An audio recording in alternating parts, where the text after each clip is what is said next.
It was just a hobby. I had a full-time gig. I was happy with my full-time job as a teacher. And I was more interested in podcasting sort of to fill the hole in my soul, let's say, in my intellect. And I just want to network with these people, talk to these intellectuals that I esteem. Colby, you do have the next piece loaded, so Teace is loaded. This part for the mini documentary piece, Geopolitics and Empire. You've made a lot of films over the years. This is a little mini documentary. What inspired you to make this, Teace? Yeah, sure thing. So for those who don't know, kind of like what my whole deal is with Conspiracy Synergy, it's an emotionally calibrated introduction for our friends and family. Much like Grand Theft World is about trying to pull together huge amounts of information into a time capsule that you can then send to other people and get them engaged and allow them to understand. Even that to a lot of people is too much. So Conspiracy Synergy is like the basic introductory steps that has like rabbit puppets and cartoons, and it's very funny and upbeat and uplifting and that kind of thing. And it's an introduction to the truth movement, those who I regard highly. And I put Corbett and Rich at the top of that list because of their lifelong investment into finding the truth and helping other people understand it too. So the most recent evolution of Conspiracy Synergy and the story that I'm trying to help people understand are mini documentaries that go into a variety of different content creators. The first documentary was on Graham and Darren of Grimerica because they're just a close neighbor in Calgary and it's easy to go visit them. So I went on one of their retreats and documented that to help tell their story. And then this one was the time that I spent in between attending the People's Reset, which is hosted by Derek Brose, and Anarchapulco to do a mini documentary on Charlie Robinson. And in between that, I was hanging out with Hrvoje Moric of Geopolitics and Empire at his house in Guadalajara. Now, the idea is between each of these respective vignettes of each of our individual stories to create a larger composite to tell the broader story of the truth movement, not the, let's say, not so obvious establishment or, basically just the people who pretend to know what they're talking about and keep the real conversation from gravitating towards us. No. I want to talk about the people who are actually doing that work. I want to talk about Corbett. I want to talk about Grove. I want to talk about everyone who's doing it for real and then tell that story. But at the exact same time, to do that, a lot's going to change over the next few years. I can't just sit back and be all like, okay, I'll sit on that footage and then put it out when I'm ready. No, I want to tell each individual story in a little 10 to 15 minute documentary. And then hopefully in a few years from now, pool that all together for that broader picture. So this is Hrvoje Moric's story about how he got into politics, how he got into podcasting, what compels him, and trying to tell the bigger picture in a quick little snippet. Do you have unfinished film works like Paul and I do? Oh, bro, half of being an artist is having unfinished stuff. Cool, it's like you end up doing like decades that never actually come to fruition. And that's why it's so important to support people who do independent anything, because you don't see all the work that doesn't make it to like the big screen. Yeah, well, the way you said, you're like, I did this thing and then I'm getting it out because you don't want to let the stuff rot. I was like on a guilt trip. I didn't know if I had to pack my bags or something. I was like, I had a lot of footage that's just rotting on a hard drive someplace. Really well shot footage, so I just never had time to edit it. But now with the Adobe Premiere AI kind of text editing, I bet I could cut through those and like make succinct little mini documentaries instead of what I was doing, which is like the 4-hour interview. Yeah. Here's the whole thing. I need to be able to boil it down, which is the point you already made. So you made your point twice. I'm gonna have to take it, dude. Thank you. No, bro. So I'm curious to hear your thoughts on that after watching this next one, because I think that would actually be really a great way to dig into so many of the interviews that you've done, like John Loftus. I mean, like if you go through the people that Rich has talked to, it's like, whoa, there is a lot there that would benefit people hugely to be able to have that put together in little chunks that are digestible for all of us. That'd be fantastic. I used to keep that stuff kind of well hidden. Like I have some stuff on Vimeo, I have some stuff on YouTube, I have some stuff behind a paywall. Because like for the past 25 years, it's been a very hostile political environment. And I feel like now that there's a growing number of people who are interested in these things and actually looking at these things, that I should raise my game and level up and get some new skills and like not just depend on what's carried me this far. So I appreciate the inspiration. Well played, Scott, bringing Teace for the he's like my cheerleader tonight. Heck yeah. Yeah, dude, Teace crushed so hard this weekend. You guys have no idea, man. Like, I'm like, Teace, try and have some fun. He's like, I'm not here to have fun. I'm here to, yeah, he was just like straight filming the whole time, dude. Getting wet, getting dirty, getting beat up. Just like, and yeah, I can't wait to see what the documentary turns out. He's leading by example. All right, so Yep. let's sit quietly and pay attention, everybody. Teace is going to have the floor. He's going to put his movie on screen. We're going to see his mini documentary, Geopolitics and Empire. Colby, take it away and let's check it out.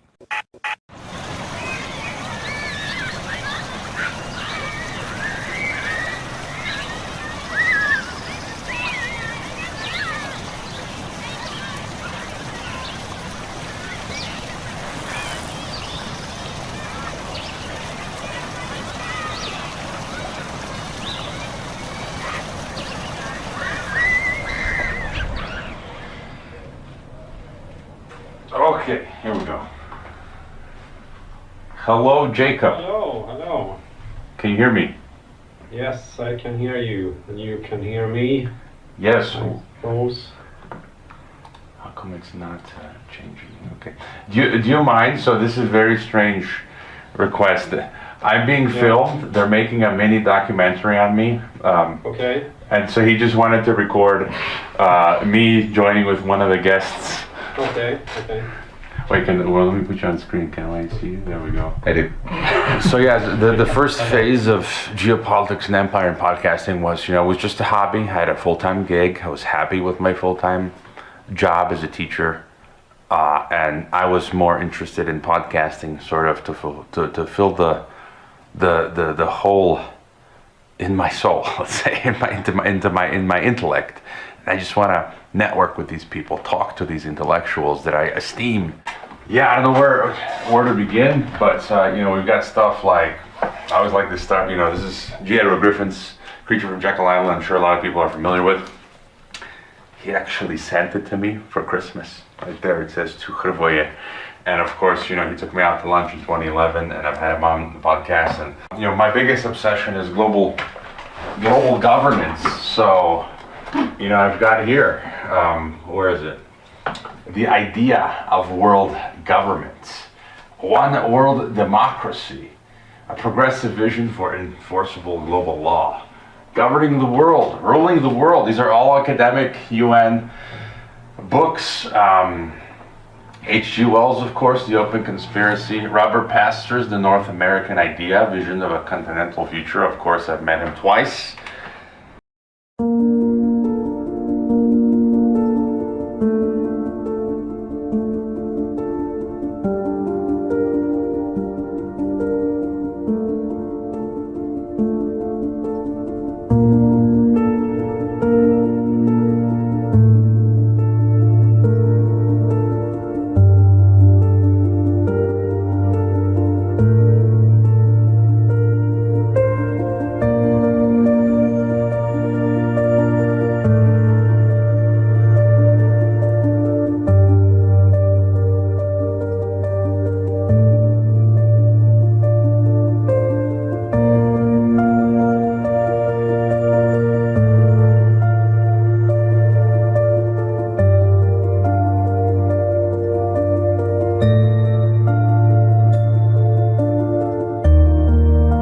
Welcome to another edition of Geopolitics and Empire. Quick reminder, support the broadcast so I can stay on the airwaves. The best places to watch the podcast beyond YouTube are on Odyssey, BitChute, and Brighteon. The best places to listen to the podcast are on SoundCloud, Apple, Spotify, Google, or on any other podcast app.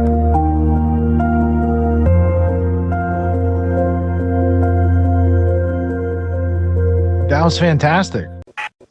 You really did a good justice to his work, your filmography, your cinematography, from the opening shots with like the crane and Steadicam and all that motion to keep people interested so they could actually get to hear and get the value, right up through the touching montage at the end with the piano music and a lot of good imagery juxtaposed to bring it around full circle. Well played, sir. Not surprising out of you, but I am impressed. Much appreciated. Thanks for having me on to share it with everyone. And yeah, I mean, it really is one of those things where it's a combination of emotion and information. And sometimes if you get drenched in one or the other, you're able to kind of get shaken in your balance. And It's very important to maintain that balance in order to see real justice.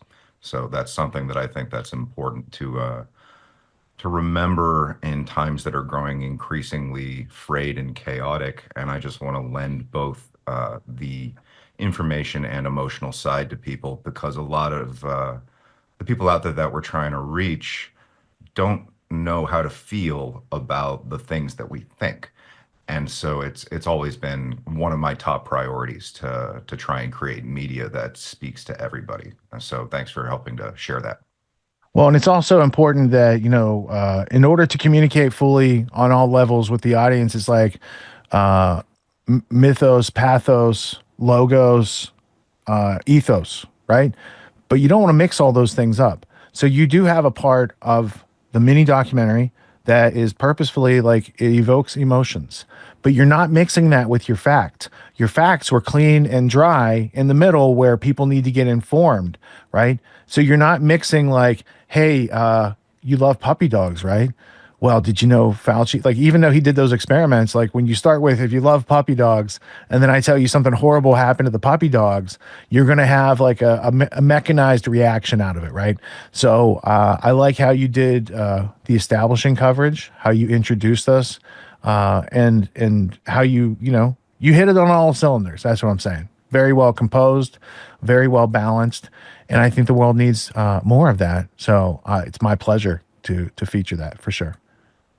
Yeah. Thanks very much. I was really touched by the aspect of him, the story that Hrvoje was talking about the prisoner being tortured and Dude. that I could relate to that so much. It's like, we have to carry the message despite, like we just pray for our enemies type of stuff. Anyway, I also want to say too, I've had the pleasure of spending the whole weekend with Teace. He's been crashing on the floor of my living room on some couch cushions, right?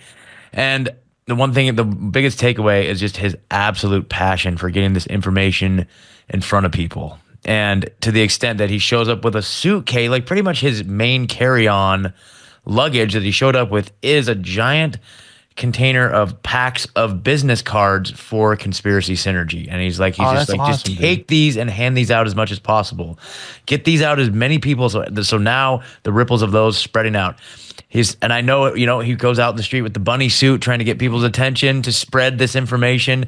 That's his passion. And also like reaching people in person, making that intimate one-on-one connection and then handing them the card. That's what it's all about.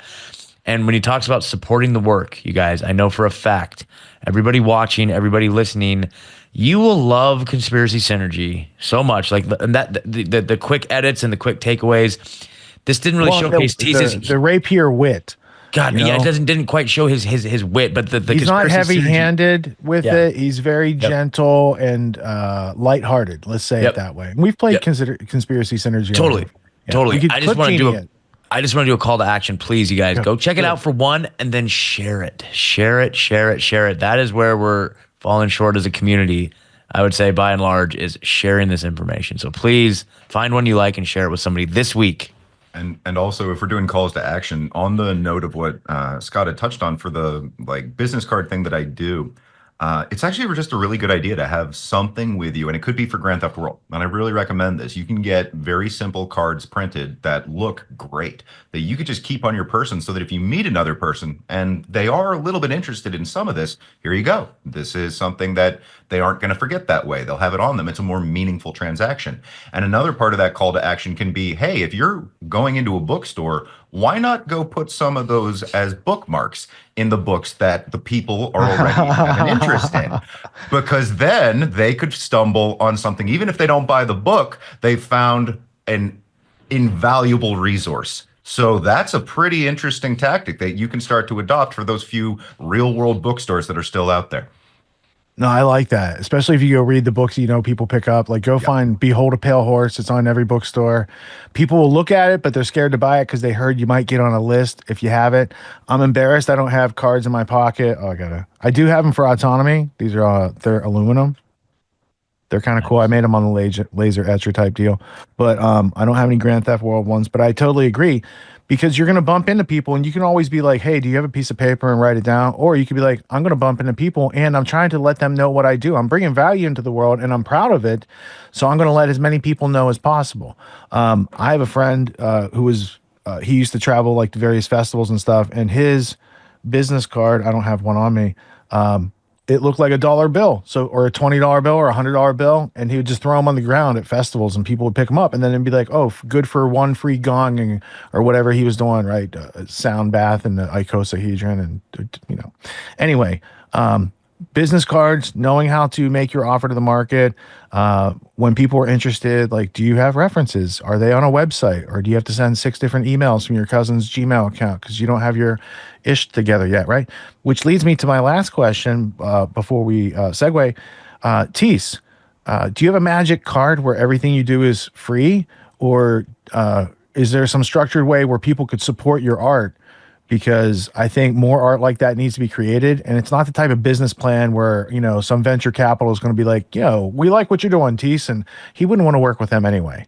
So in order for all of us to be free, we can't be enslaved to like struggling to get our creativity out from a monetary perspective. We need to be able to bring our A game, make a good offer to our audience, and let them know where they could support. So in your case, conspiracysynergy.com. Yep. So if you go to conspiracysynergy.com, there's a donate link right at the bottom of it. If you scroll down just a little bit, you can click on that, and it would make it so that you can pick any number of different things via like real world PO box or buy me a coffee. I tend to prefer that one. And then there's crypto, obviously, is all that kind of different options for trying to get things to me to support my work. From a fundamental principle, though, I really do think that it's important to make these things accessible to everybody for free. Even though they aren't free to me, I want it to be just out there enough so that everybody can tune in and have the opportunity to learn. So I put all of my stuff out for free, including my full feature film, Hold Me, which was featured on Corbett this past year for Solutions Watch, talking about alternative frameworks by which we can go about creating independent media, independent storytelling, all that kind of thing. But that's very expensive to do. So the basic premise is I'm going to keep making things that you will value and are valuable to you. So please just support me, and I'll just keep doing that for free for everybody. Well done. Well done. Now, let's say that people watch your videos and they don't support you. Have you ever considered a behind the paywall, this is how I make the things, actually teaching people some of the skills that you've refined over the past 20 or plus years, of your development as a filmmaker? Well, that's one because of the that could be a place. Well, that's one of the things I was trying to create, basically a mini decentralized introductory film school, simultaneously creating projects as an offshoot of autonomy. But that's more to do with just shifting the very paradigm in which media is created. And so, yeah, I mean, I've contemplated different ways to go about passing these skill sets on to other people. I also co-host the Wednesday of more like AM Wake Up, the Revolution Wednesday. And so we've put together kind of our own rudimentary masterclass, but that's sort of a different thing. It's kind of just different avenues of approaching the information, the skill sets that people need within a community that allows freedom to breathe. And in due time, those seeds will terraform the world. So it's one of those things where I just try and approach it from all places, all avenues, without spreading myself too thin. And it takes time. And that's kind of the thing. Like you said, it's a war attrition. At a certain point, you realize it's a lifetime thing. Yes. And, I'm not sorry that I put 9/11 Synchronicity and Peace Revolution and all sorts of free content out there, 1,000 hours probably content. But there's just a certain point in adult responsibilities where I needed to up my offer to the world and provide more value to people in order to be able to be unrestricted in creativity and productions and things like that. Otherwise, I remember times like when we funded the Ultimate History lesson and Gatto called me, I didn't have the money to fly him up here. And my wife's like, what are we going to do? She's like, we can't afford to do this. I'm like, we can't afford not to do this. So we're going to figure it out. And we went to the audience and we put our hand out and said, we're going to do this great thing. Can you give us, a couple dollars and we'll buy air conditioning so he doesn't die from sweat in the living room where it's 90 degrees in the July heat. And things worked out. But learning how to say, it's great that I put out a lot of free content about the New World Order because I think people should know a lot of this for free. right? But if I have to go coach you on something where like it's your business and you're going to make a bunch of money from it, I should probably charge a fee because my time is worth something too. So there's a way to bridge the gap and stand with a foot in each world so you can cohabitate, understand the news, research they, them, those, but also pay for your food so it's not poisoned and stuff like that. And I'm not talking about like assassinations. I'm just talking about like the Frankenfoods. Oh no, I totally hear you. And like, I don't have kids. I don't have a wife. Fully invested in the idea of kind of just dedicating my life to the creative pursuits that will ultimately help other people find the truth and grow in response to it. And you're totally right. And it's just the reality is that I need the money and I need to create an infrastructure that will allow me to continue to make the media that helps everybody. So it's one of those things that we'll see how that evolves in time. But in the short term, if you want to see more of these little projects come out, please do donate, do support, and understand that I've already got the next few filmed. I'm 5 or 6 minutes into the Derek Bros one, which is going to go over his work, touching on Independent Media Alliance and People's Reset. And Charlie Robinson's is filmed, and the one that I did here at Third Eye Carnival is a combination of Ryan from Last American Vagabond, Steve Pekoinen from AM Wake Up, and then all of the other convergent people that were there. I've already filmed Scott and LD because they were together here as a part of the segment to touch on Grand Theft World. So it's one of those things where I'm very deep into the project already, and please just help me continue to see it forward. And then after that, I'll touch base with Rich and see where he's at with helping me make bank. Making moves. All right. Or also, so, I feel like the world really needs one of those segments on Rich too. Just saying. Sure, it's coming up. There's all sorts of things going on this year. All right. So Conspiracy Synergy can be found in GTW episodes 159. It looks like I gotta put my glasses on to read that. 55, 40, 16, and 14. It looks like, allegedly, according to the Clip Genie, that's what it looks like over there. conspiracysynergy.com. The rule is you can watch it for free until you laugh, and then you got to buy them a coffee. That's how it works. All right. So just, value for value, everybody, because we're not communists and we know how to develop some skill and trade in free will land with people who are voluntarily, and also informed. They have informed consent. It's a beautiful idea of how commerce could be transacted. But if you're just like emulating the gangsters out there and you do a bunch of gangster stuff, you're going to get a bunch of gangster results. And it doesn't usually end well in those movies. I could think of several. Blow with Johnny Depp, the Untouchables. Al Capone goes to jail for like tax evasion or something like that, right? So don't be a gangster. Learn how to get with the Freedom Gang, right? The Cowboys of Freedom, because they tried to make American cowboys into British gentlemen. So maybe be a cowboy out there. Twice a year, I teach a course called Autonomy. It's a 12-week course. It teaches leadership, entrepreneur skills, executive skills, all these types of things that I saw were taken out of our education system in order to make the schooling or indoctrination system that we've all probably went through. And it has served us well enough to be interchangeable cogs in the machine of the globalists. But if we want a homestead, if we want write our own ticket, work from home job, work from anywhere type of situation, they're not exactly handing those out at the end of college. They give you a piece of paper and they're like, good luck. So reality is dropping us off here, but the demands of reality are up here. So I created Autonomy to help people close that gap for themselves so they can level up their skills to the demands of the situations that life is putting in front of us presently. Life's demands of intellect and understanding precision and complexity are ever increasing. The schooling didn't prepare us for it. The media is not going to do anything but reinforce what schooling prepared us for. And so we're going to have to take a leadership position and take steps off the beaten path to kind of blaze our own trail in life.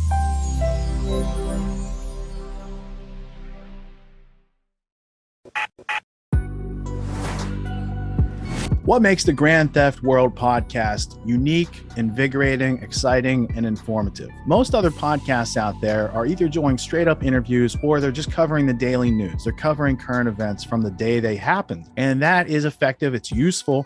It's a great starting point. And then sometimes these current events change during the week past the first story. So we like to give it a little time. You have to wait till some of the dust settles on these stories in order to give them accurate coverage. And the other thing that's really missing in the media landscape is covering the articles that are coming out every day. That's great. That's necessary. But who's bringing in contextual history so that you can understand what has been going on for decades and decades to lead up to the machinations and actions that we see unfolding today? So what we do here on the podcast is we cover current events. Many of these things are censored, but we wait about a week. As a forensic historian, I focused mainly through my career on the history of globalism and collectivism and things that they call maybe the New World Order. There's a lot of facts to these sort of circumstances, groups, events, activities, working groups that they've had over time. So for Grand Theft World listeners, we not only break down the current events, most of which that are censored during the week, we provide you with contextual history, we give you the source notes, the references, we do deep dives, and this really empowers you with an understanding of context and history so that you can make more informed decisions in your life. There's also a community, a membership where you guys can actually ask questions and we can get into the show and we can share evidence. And there's a town hall weekly for Grand Theft World for those who listen to it and are interested in covering the stories that we don't get to during a 6-hour show. Listening to it an hour a day, you could easily consume the week's news, but you're going to have substance and meaning and context and understanding. And with that, you can make higher quality decisions in your life. So if you're interested in more quality in your life, go to grandtheftworld.com, click podcast at the top, and we'll see you there. Thank you. These allegations are false. This isn't Grand Theft Auto, folks. This isn't a video game. What are the most surprising things that you discovered once you started pulling on that thread? Who he was connected to, what institutions he was influential over, what events he participated in? Come on, man. What are we talking about? Come on, man. No. You don't have to think about it, dude. I got this quote because you said you didn't know much about Klaus Schwab. I made it my job to, as soon as this happened, I'm like, okay, this guy's their front man. Let me learn about the official history of the World Economic Forum. I got their 40-year history. I got every book that Klaus Schwab has written or ghostwritten. I went through those books. This is one of the most interesting passages. Come on, man. Come on.